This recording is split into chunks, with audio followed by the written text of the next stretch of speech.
You are now watching the Biz to Biz podcast with Alan and Justin. Yo, what's up, everybody? It's Justin live from B2B Vault, the Biz to Biz podcast, sponsored by Nationwide Payment Systems, hosted by this guy, the Chevy Chase of payment processing himself, Alan Kopelman. And in today's podcast, we'll be discussing products over experience, products versus experience, basically touching on what's hot in that economy type of style. So, how you doing, man? Doing okay. Good for you. How you? What's shaking with you? Man, nothing much, man. Let's hop into it. Let's hop into it. Yeah, okay. Man. Let's hop in. So, what you think, man? Products or experience? Well, I definitely see. We've seen a trend over the last few, probably the last decade, of people opening a lot of businesses that involve services. But I think in the last couple of years, we've definitely seen a big explosion of businesses that provide an experience. So, versus coming in and buying a product from them, like indoor skydiving, escape rooms opening up. I was going to say, like, for people who don't know, like, when we're talking about, like, an experience, we're talking about, like, paintballing, escape rooms, people like go in and smash stuff. Touring, tours, axe throwing, the axe place, that type of stuff. Like, so yeah, keep going. Yeah, like indoor, like a place opened up near my house, indoor golf. So they have one place has indoor miniature golf. Mm-hmm. I mean, it is hot in Florida. So if the rent's right, that makes sense. Indoor. Yeah. And every indoor miniature golf I've been down here is terrible. But I mean, I get it. You don't have that much space. So, I think that a lot of them, they have to make a choice. Like, okay, is this going to be geared towards like kids? Is it going to be geared towards like family, or is it going to be geared towards like adult? It's miniature golf, so it should be geared for families and kids. Right, but I'm just saying, like, you have to kind of... Like, I don't know many adults that want to go miniature golfing. They want to go golfing on a golf course and drink beers. Well, I don't know. They had one place. I could be wrong, but... When I lived in Dallas, there was a place, and they built it inside, like, a 4-story office building. So it was pretty cool, and I would have built a paintball thing in the office building if I had that kind of money. That would, to me, that would be way more successful than an indoor golfing dude, that would be the shit. It'd be like Call of Duty. It'd be like a map on Call of Duty. They had that too in the same area. Yeah. It's like near downtown. They had all these warehouses. There was pool halls over there. That would be one of those things that if I had unlimited income, I would definitely do some cool shit like that. For sure. Buy a bunch of buildings. Let the homeless sleep in it, so like they could be like innocent bystanders and shit of the paintballs. I don't know if they would like that. Oh no, they'd have to agree to it, of course. Okay.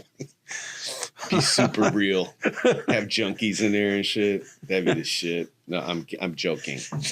Be out of control. No, but there's like indoor golf. This place near my house, Parfit, I think it's called, and they have like walls set up, and then you pick the golf course. Then you bring your golf clubs in there, and you're just hitting the ball against a screen. Kind of weird. I don't know. People are doing it. They practice their swing. Yeah, they practice their swing.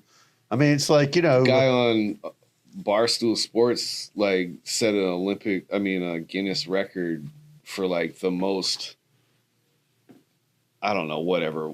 He was up for like some crazy ass amount of hours, like 38 hours or something like that. The Dave Portnoy guy? He worked for him. Oh, some guy that worked for him. Okay. Yeah. I don't know. I'm not into golf. I could watch golf. My grandfather, shout out to Grandpa Eddie, he would sit down and drink his whiskeys and smoke his cigars. Dutch Masters. Well, it's like a cigar store, right? So, like in the old days, it was just like a small little shop. You went in, got your cigars. Now, when you go to a cigar store, they got a smoking lounge. Not in Milwaukee, bro. I don't ever remember walking into a small cigar store in Milwaukee. like like a real cigar shop. Like Yeah. every one of them was just giant humidors. They had the back ducked off, so you know what they were doing back there. They had the bottles of whiskey and shit. It's one right on Wisconsin Avenue. I'm terrible. I can't remember. I'm in Hules, I think it's called.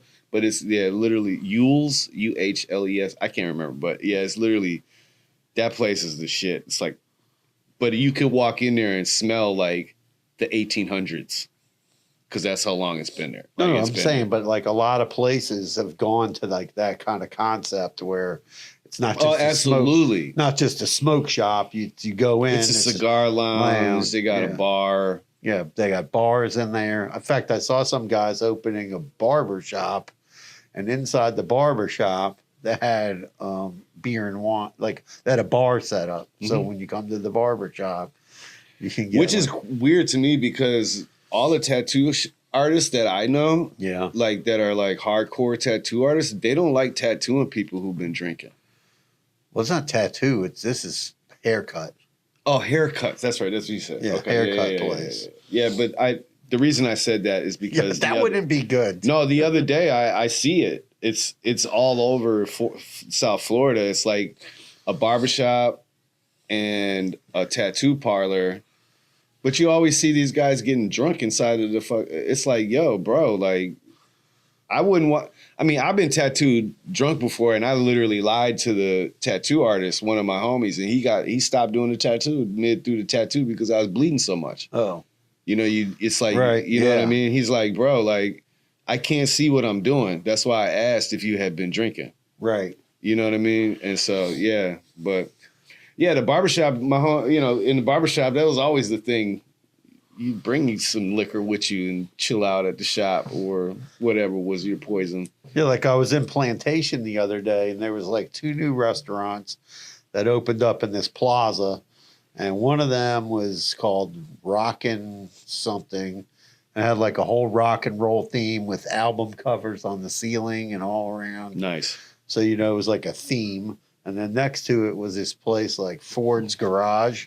So I'm assuming like Ford, the automobile. Mm-hmm. Then the whole inside was all like auto with sports, with, sports bar, Oh, nice. kind of place. And I think like, when people go out to eat, like they're not just, I saw somebody post online and they go, oh, is this they went out to eat in a restaurant. And when they sat down at the table, the hostess sat them down, and then there's no menus. And there was just a sign on the table, and it said, step 1, scan the QR code. Step 2, order your food. Step 3, pay. And then someone's going to bring the food to your table. Yeah, I'm not a fan of that. And somebody wrote like, is this going to be the future of restaurants? I mean, that the experience of like going out to dinner is, I don't know, very seldom for me. So the last time I did go out, it was on my daughter's birthday actually. And we went to a Mexican restaurant, and that's how they ordered the food. I mean, it was a different vibe though. Like, it worked for them, right? It worked because it was so busy. right. But But you had to order it yourself? Or no, not that part. Oh, but you okay. did have to like look at the menu on your phone? Yeah, and it was kind of a pain in the ass. You know what I mean? I'm like, anyway. So yeah, I'm not a real big fan of that. This other spot that's in Hollywood, they make you look at the menu. Oh yeah, no, you did have to order on from the app Oh, you did? on that restaurant right from there. Yep, and that's how the other restaurant you didn't. You looked at you scanned it. You had the option of either just scanning the thing or they would bring you a menu. Right. Because the whole experience. I mean, growing up like I did, bro. I didn't like shit. Going to Ponderosa, bro, was like a. It's funny a big thing, right? So like that experience was amazing. Like it didn't matter if it was your birthday or not. You felt important, right? You felt like, oh, this is cool. Think about like all the restaurants that were like Ponderosa. Like you used to have Sizzler. Used to, what was that other one? But Golden Corral, but they went out of business. Golden Corral went out of business? Yeah, they closed a bunch of them around here. Oh, no. I mean, when I was a kid, there used to up be north, that shit is so big, bro. There used to be a place down here when I was a kid called Sweden House, and it was a giant Swedish smorgasbord buffet. Nice. But I'm just saying, like, it's just like the restaurant business like changes and has to adapt to, Yeah, I mean, and not just to stay on restaurants, right? Like, products have to heighten the experience of someone's life, right? Like, so when I think of like making a purchase, it has to be something that's going to be very useful, right? Like something that is going to make my life better. Because I can't afford just to be, oh, I want this. I don't have that luxury. So it's very important that the product is marketed with the experiences that you're going to get with, after you purchase, you know what I mean? Like I was looking into tents for when I go camping. Right. Right.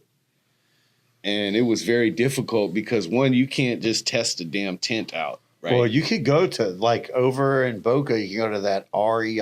I don't have money for REI, bro. Well, I'm saying you can see the tents there. The tents there aren't going to be the tents that I can afford. Okay. So, I mean, yeah. So like, well, does it? Like, it was so it was like important for me to like read the reviews, look at the website, see if they have a website, et cetera, and stuff like that. They don't have tents in like Dick's Sporting Goods.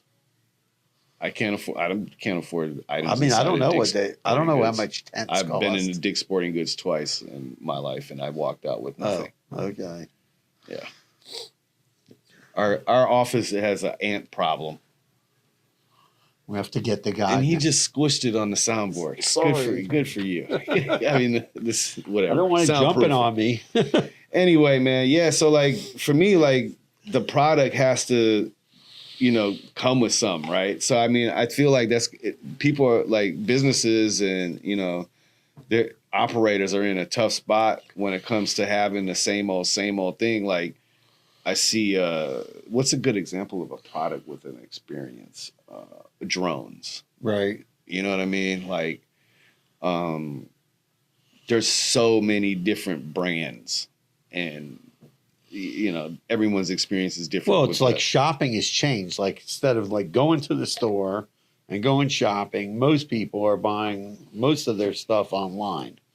So when you buy stuff online, especially like clothing, I know I'm very particular with clothes. I know you are too, but I'm saying like when you go to the clothing store, sometimes I'm surprised as to the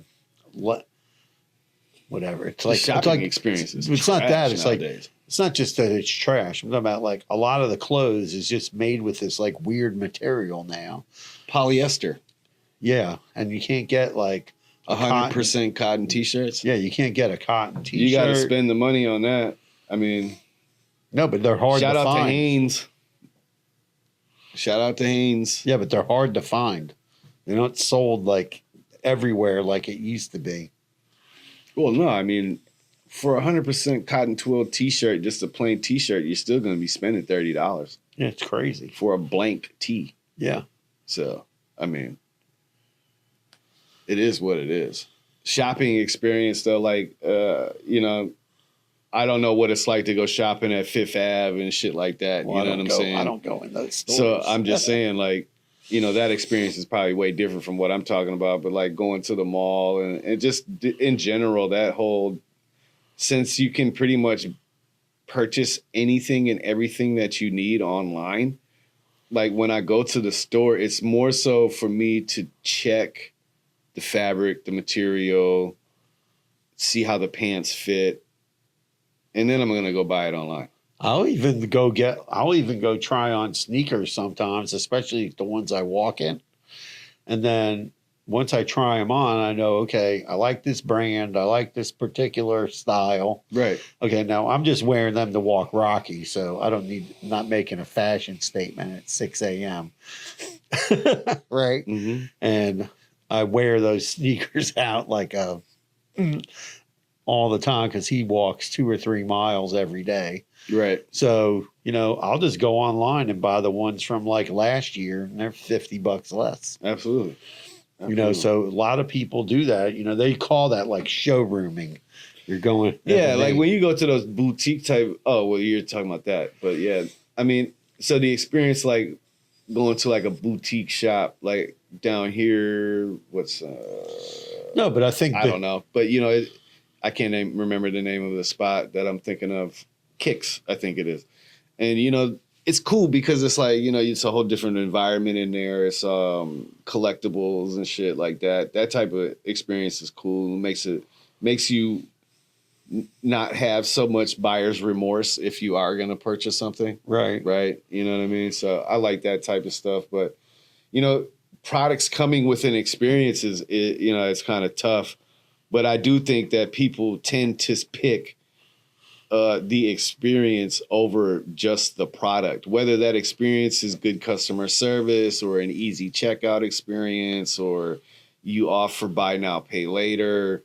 I mean, even paying all those different things. Even paying a bill for a business, right? So, like we deal with some wholesalers, right? So some of them are like, okay, you got to have a credit card on file to place your order. Then you got to place the order. Some of the, one of the vendors we have, they have like, it's horrible. Like you would just think like they're a technology company. You would figure like, oh, there's an online like order process. Instead, it's like, oh, print these papers out. They change them all the time. So you have to constantly go to their website, print out the right document, send it in to them. Send them over your credit card authorization form, mm-hmm. right? And it just makes the process difficult. And like had to pay like this company we buy paper from, right, for the ATM machines and stuff, and we keep on in stock a little bit so that we have it. But like with them, we call. We used to have to call them on the phone. Give them the credit card over the phone. Now they don't want to take the credit card unless you pay them like 3%, which I don't really care, but they want you to give it to them. They want you to sign a paper, then give it to then send it back. That experience sounds terrible. I wouldn't do that. So then I was like, okay, how else can I pay you? And they were like, oh, you can send us an ACH. So I sent them an ACH from my bank. Then I printed out the paper. Then I sent it over to them. It's done. But a lot of businesses don't have like outgoing ACH set up on their bank account. Yeah, I don't know. But I mean, it cost me $1 versus probably $30. That's a horrible buyer experience though. Yeah. And I don't think businesses think about that enough. Like when they want customers to pay their bill, I think you have to think about like, okay, trying to get paid. Like I have some, I'm trying to get my customer to pay me, set it up easy. Like send them a link, click this link, pay by credit card, pay by check, boom, boom, boom. Try to speed up your cash flow and, speed your cash flow up on the bill. Like a lot of companies, I mean, I've been in business a really long time, but companies that would give you credit would say, oh, if you paid within the first 7 days, we'll take off, 2% or 1%. They would deduct it off and whatever. You'd throw a check in the mail. I don't want to deal with checks in the mail. I don't want to deal with writing a check out. I don't even have it. I think I have like 10 checks. I don't have any checks. No, I mean, literally, because every once in a while, there's just something that I have to write a check for. I think the last time I bought 50 checks. Yeah, I don't know. Because that'll last more than a year. I have no idea.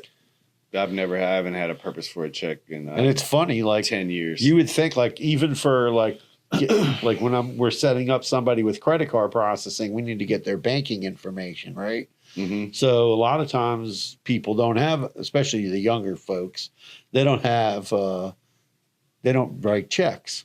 They're totally off checks, younger people. So I just tell them, I go, well, you got to give me like something, either a bank statement or the paperwork that you set your bank account up with, which is going to have your name of your corporation. Yeah, because I'm not going to have a check. Right. At all. Right. Exactly. So I tell them they have to give me stuff give me like that information. And then it's just funny, like that they sometimes. And this is the reason why we have a hard time signing up the younger generation, because one, they don't want to give you any of that information and they don't feel like they need to. Right. They feel like that's why it's so simple for them to go to the big three, PayPal, Square, Stripe. Right. So, and we got to do better with that. They give them, the credit card companies need to hook up Plaid into the sign up system, although we have it on one of them. And then the customer called me and goes, "Oh, what's this Plaid thing? I don't want to do that." And I was like, "It's just, and then they selected the wrong bank account. I had to go back and redo it because it pulls up like when you link up Plaid, it shows you all your bank accounts and then you tell them which one you want it for. So it's, but everything's about an experience today. Paying a bill, you're going to do paying a bill is an experience. No, that shit is tragic. No, but what I'm saying is if it makes it, if a company makes it easy for you to do business with them, you're going to do business with them. Absolutely. So, the same thing, and people, what are they spending their money on today? Even vacations, right? When people go on a vacation, like a cruise is an experience vacation or a tour is an experience vacation. Do I want to go just to the beach or do I want to go to Alaska and go on like an adventure? You know what I mean? I want to buy groceries this weekend. Okay. But I'm just saying, those are the choices people are making. Listen, even buying groceries is an experience. When you go to the stores, it's painful. It's definitely painful. That one guy posted a picture and that made my stomach sick. That we saw when guy said, in 2020 his grocery bill was $116 and now it's over $400 for the exact same items in the cart at Walmart. Then nonetheless. Anyway, man, the experience at the grocery store, I don't know, the way that they self-checkout, I've never been a fan of self-checkout, only when I need to borrow things. So yeah, I like the experience of talking to someone. Yeah, there's a lot. Some of the stores took the self-checkout out of there because they had an enormous amount of theft. Borrowing. Yeah, borrowing. People borrowing stuff from the store. Well, I don't know. Shouldn't make it so easy. It is what it is. This is why humans can't self-govern themselves. It goes back to the simple task of putting your shopping cart back into the. Are you one of those people that leave your shopping cart in front of your car? No, I always take the extra time and put it in the. I've asked you this question the bin before. thing. I've even walked it up to the front, or if I see somebody with a cart, I'll take their cart and just say, "Oh, Sean, do you leave your cart by your car, or do you walk it back?" Walk it back. All right, thank you. You're a good citizen. Yeah, I don't like that when I go to the parking lot and you see carts everywhere. I mean, most parking lots now, they put those little areas where you can go stick your cart in there. But still, some people just throw it in front of their car. I wonder if the shopping cart police guy is still around. Shopping cart police? Yeah, his ass almost got shot one time. Wow. Yeah. I mean, some of the shopping carts, if you look on the bottom of the wheels, they have a little thing down there. And it's so people can't take them off the property. Yeah, it's stupid. Why does somebody want the shopping cart? Because that's all they have to put all their stuff in, I guess. But yeah, man, the shopping experience is the whole grocery store vibe, energy, experience is nothing from what it like when I was a kid. You know, it used to be like so welcoming, and you used to want to go to the grocery store to get these, you know, there would be people set up, you know, giving you items to try, and, you know, just a lot of, it was just I just remember really enjoying going to the grocery store. Costco does that. But you don't members see, only, man. You don't see that in Publix or anything. No, and that very seldom. Yeah, seldom. You know what I mean? And, you know, it's like the people who, anyway, you could just tell that everyone is going through it, man. And no one is happy, and everyone is just pretty grumpy, and no one wants to, you know, even clock in and do their job. So if you're going to start somebody was going to start a new type of experience business today, let us know what that kind of business would be. What type of experience would you provide for people that they would want to have? Smash the subscribe button for us, man. We appreciate y'all, the listeners out there who tune in, all 8 of you. No, I'm just kidding. Anyway, man, subscribe to the channel on YouTube for us, please. We would greatly appreciate it, to all the people who do listen to the podcast. That's it, man. Peace out. Peace out. Carpe diem.